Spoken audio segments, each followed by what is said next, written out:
Sono previsti picchi di precipitazione anche di 120 mm nell'arco delle 24 ore e 180 mm nell'arco delle 48 ore. E quindi ovviamente c'è dal punto di vista idrogeologico il rischio di qualche frana. Abbondanti nevicate in montagna, ma soprattutto forti piogge, specie nella zona pedemontana veneta, dal Veronese al Bellunese passando per Vicentino e Trevigiano.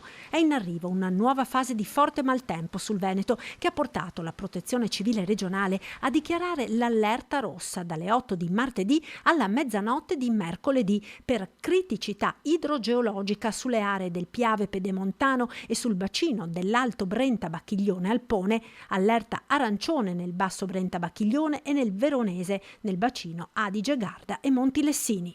Non ci sarà un'altra vaia, ma ci saranno precipitazioni copiose, piove sul bagnato perché ha piovuto anche nei giorni scorsi e di conseguenza nella rete idrica minore e per quanto riguarda gli aspetti relativi ai dissesti potrebbe esserci qualche problema. Corsi d'acqua minori, situazioni appunto di dissesti noti e quindi la possibilità di innesco di colate detritiche di frane e ovviamente il rischio di qualche allagamento. La situazione viene costantemente monitorata dalla sala operativa della Protezione Civile regionale ed aggiornata con i bollettini che vengono inviati a tutti gli enti preposti. I soccorritori sono allertati, ma avverte l'assessore, anche i cittadini devono fare la propria parte adottando le norme raccomandate in queste situazioni, come evitare di mettersi in auto se non strettamente necessario, non avvicinarsi ai corsi d'acqua o a zone note per il rischio frane. In montagna le abbondanti nevicate alzano il livello di rischio per il distacco di valanghe.